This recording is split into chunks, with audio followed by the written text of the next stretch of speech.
Hola, bienvenidos al aula virtual. Esta es la clase del diagnóstico participativo de la asignatura de Desarrollo Rural. Las referencias son tomadas del Manual de Campo de la FAO relacionados con el diagnóstico participativo, el seguimiento y la evaluación participativa del desarrollo forestal comunitario. El diagnóstico participativo es un método o una herramienta que permite identificar y determinar el punto de vista del productor o de los miembros de la comunidad para conocer de primera mano cuáles son las actividades necesarias y cuáles pueden ser apoyadas por parte de tanto el productor o de la comunidad donde se va a realizar un proyecto de desarrollo.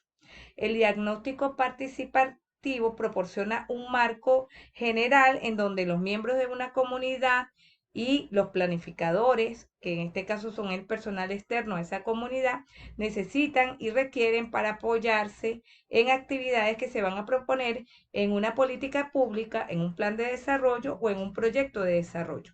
Los miembros de la comunidad ayudan a los planificadores a elaborar el proyecto de desarrollo. En este sentido, las comunidades o los productores identifican cuáles son las condiciones que se deben dar para que el proyecto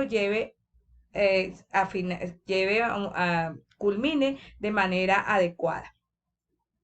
El marco de referencia de los diagnósticos entonces se va alimentando con una información que proviene de primera mano, es decir, de las personas que están en los lugares donde se van a aplicar los proyectos, y por otra parte, una información técnica elaborada, investigada, de conocimientos por parte de los planificadores, quienes son aquellos que van a proponer un plan de desarrollo para determinada finca, determinadas fincas o determinadas comunidades.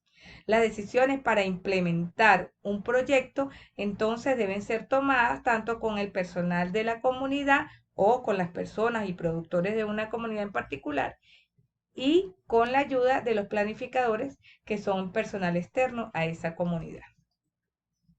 La información que proviene del productor o de la comunidad rural nos va a dar orientación sobre qué tipo de educación requieren para la capacitación del personal de campo, con qué recursos de infraestructura o de vías de comunicación se cuenta, en realidad cuáles serían las fallas en estas vías de comunicación o en las infraestructuras en caso de que existan.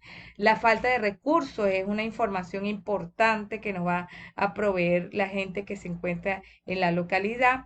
También el personal que requieren para ciertas actividades, para que un proyecto se lleve a cabo, no solo se requiere de lo básico, sino que se requiere también de información que proviene de primera mano de las personas que viven allí. Con frecuencia las comunidades encaran problemas de diferentes tipos, pero en las comunidades rurales están entre sí están muy vinculadas las personas. Generalmente hay muchos que son familia, la mayoría comparte una religión o una orientación política, es decir, los miembros de una comunidad en particular cuando se agrupan por ciertas afinidades y existen fuertes lazos de vínculo entre ellos, lo cual también permite conocer si existe posibilidades de apoyo y también posibilidades en contra a un proyecto de desarrollo. Esto se evalúa en esos diagnósticos participativos. Ahí uno identifica quiénes están a favor de un proyecto y quiénes están en contra. Según el problema que se consiga en la comunidad, esta la podemos conseguir muy unida o muy dividida. Eso depende de a quienes está beneficiando más y a quienes no está beneficiando. Esas son acciones que tenemos que tener pendientes a introducir dentro del proyecto en caso de que haya que minimizar algún grupo en particular que esté en contra del proyecto. Asimismo, los proyectos de los planes de desarrollo se alimentan de los diagnósticos participativos porque además te identifican los conflictos a futuro que se puedan presentar y también identifican otras actividades que no van a ser abordadas en este proyecto de desarrollo, pero que pueden ser abordadas en otro tipo de proyectos vinculados o asociados a una política pública. Las etapas del diagnóstico participativo, entonces, primero que nada, es establecer los objetivos tanto con el productor o con los miembros de la comunidad con la que se está trabajando y los planificadores, que son generalmente personal capacitado de manera técnica, bien sea ingenieros o técnicos, que son los que apoyan los planes de desarrollo y las políticas de extensión rural tanto en universidades como en entes gubernamentales. Después de que se establecen los objetivos, entonces esos objetivos se deben clasificar en categorías y una vez identificadas, entonces le damos prioridades a cada uno de estos problemas. Por ejemplo, hay problemas de tipo de producción, pero hay otros problemas que son básicamente de educación. Entonces, no podemos mezclar un problema que está relacionado, por ejemplo, con fertilidad de suelo, con un problema, por ejemplo, que está relacionado con falta de capacitación del personal para establecer un procesamiento agroindustrial de cacao, ¿sí? Entonces tenemos que tener bien clara que al identificar el problema también tenemos que clasificarlo. Una vez clasificado ese problema, vemos cuál es la viabilidad para resolverlo. Esta viabilidad entonces tiene que estar también categorizada en aspectos físicos, económicos, políticos, sociales, ambientales. Por ejemplo, si existen tierras y aguas suficientes para establecer un proyecto de desarrollo agrícola, tenemos que tenerlas inventariadas. Además, si existen mercados cercanos que apoyen la actividad, si hay organizaciones que puedan generar proyectos asociados en la comercialización o personas que se encarguen de la comercialización, si existe liderazgo en la comunidad para propiciar otras políticas gubernamentales que apoyen este tipo de proyectos, si hay suficiente mano de obra calificada para implementar el proyecto, si los conocimientos técnicos es lo que requieren esas comunidades, entonces tenemos los planes educativos o la extensión universitaria o la extensión rural para llevar ese conocimiento técnico a la zona rural, si existen las condiciones sociales, religiosas, económicas, jurídicas y políticas que puedan afectar estas actividades. En el caso de Venezuela, es muy común escuchar a muchos productores que dijeron, yo dejé de producir o yo dejé de invertir en infraestructura porque aquí no hay seguridad jurídica ni política. ¿Eso qué significa? Eso significa que las personas no van a dejar todo su patrimonio, su capital en un lugar, establecer unos ordeños mecánicos con enfriadores y infraestructura de galpones y etcétera. ¿Por qué? Porque en cualquier momento esa finca puede ser expropiada con fines políticos, ¿entienden? Entonces, esos son temas que son muy importantes de tomar en cuenta cuando se va a hacer un proyecto de desarrollo. Una vez identificados los problemas, categorizados e identificada la viabilidad, se identifican cuáles actividades se van a plantear para resolver cada uno de esos problemas.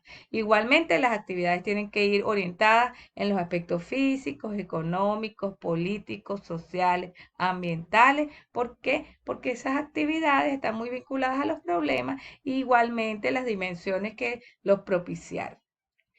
Una vez identificadas las actividades, entonces vemos cuáles son las condiciones necesarias para realizar, ejecutar y culminar cada actividad.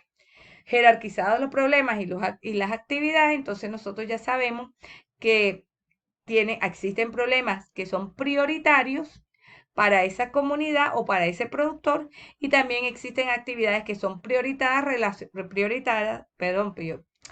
que son actividades prioritarias y están relacionadas con ese problema en particular. Una vez identificado todos estos aspectos, se analiza toda la información y se procede a darle el lugar que le corresponde a cada problema en una matriz que puede ser muy sencilla y algunas veces un poco más complicada. Eso depende del tipo de proyecto que se quiera implementar. En este caso, pues les estoy poniendo algo muy sencillo. Es un proyecto, aquí, un gráfico muy sencillo de solamente dándole tres niveles de jerarquización de problemas, es decir, un problema muy fuerte, medianamente fuerte o muy poco fuerte, uno, 2, 3. Pero hay matrices de ponderación mucho más complicadas y que toman muchos aspectos, pero esto no lo vamos a tocar en este curso. Ok, los beneficios de un diagnóstico participativo, entonces que el beneficio más grande es que es útil para la persona o los miembros de la comunidad a los cuales se les está planteando. Es inmediatamente aplicable porque al haber compenetración con las personas en sus necesidades y en la propuesta de desarrollo, pues no va a haber casi que ningún aspecto de roce o de impedimento para que se realice siempre y cuando existan todas las fuentes viables para la ejecución del proyecto. Los planificadores recopilan la información durante la realización del proyecto y la van alimentando con temas y con conocimientos técnicos y más científicos adicionales a los que ya la comunidad o el productor permitió que conocieran. Para eso entonces están las estrategias de conocimiento, de investigación y de aplicación de conocimientos ya adquiridos que provienen de las universidades, de los centros de investigación, para poder ser aplicados en proyectos de desarrollo. Y una vez que tenemos toda la información, pues vamos decantando los argumentos más importantes y los que son más aplicables al proyecto que vamos a desarrollar. Los diagnósticos participativos son muy útiles no solo para un proyecto, sino que pueden ser guardados para luego facilitar la elaboración de políticas públicas y los planes de desarrollo tanto nacional, regional como local y sus proyectos asociados. Estos diagnósticos participativos pueden inclusive alimentar otros proyectos que no estén relacionados con el área en el que para el cual se hizo, sino que permitan conocer aspectos relacionados con la comunidad y con la zona bajo estudio. La herramienta entonces más importante en este tipo de diagnóstico es la jerarquización y es la que nosotros vamos a trabajar en este curso de desarrollo rural. Nosotros vamos a trabajar con jerarquización del problema porque hay muchas herramientas, pero esta es una de las más sencillas y más económicas que hay. Entonces, y vamos a aplicarla de manera práctica cuando se empiece a trabajar en el proyecto de desarrollo. Entonces, se jerarquiza el problema.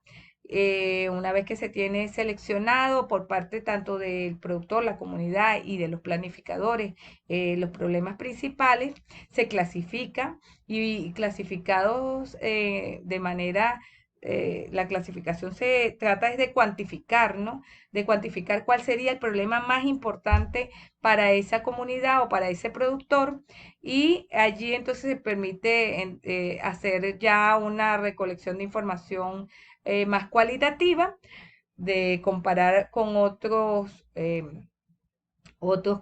comunidades cercanas, otros productores o propietarios, para poder también contrastar opiniones y de repente buscar una solución que tal vez la misma comunidad o el mismo productor no había visto, ¿no?